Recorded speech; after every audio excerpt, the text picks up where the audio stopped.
kasama ang ating mga ka-eat good. So, bale, kung hindi nyo pa napapanood yung first vlog namin na pinangalanan namin first time vlogging, kung saan pinakita namin yung araw namin bilang youth. Watch it now! Then, ngayong araw is nakikain ako dito kasi kagabi is bumaha. As in, sobrang lakas. So, hindi ako maka-uwi at na-stuck ako dito sa simbahan. So, dito ako kumain, di lang kumain.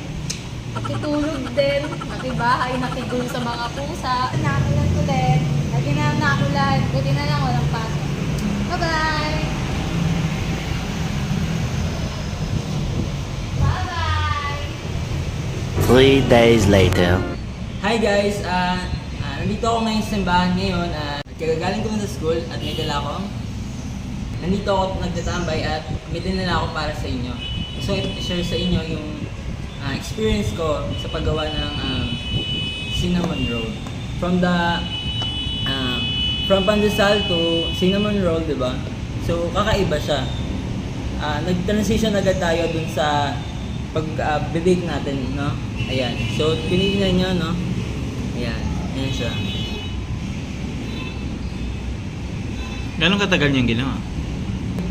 3 to 4 hours po. Then, ayan po, kasi may mga resting time pa. Then, yun nga, mga more on resting talaga ng pag-raise ng bread talaga. Ayos ah. Ayan. So, actually, marami po siyang pics na ginawa namin, nadala ko. Ayan yung share niya. Ayan. So, Siyempre, nakikain na rin ako guys. Ayan, maubos na. Sinamahan ko na rin ang kape. Maubos na rin. ayan. So,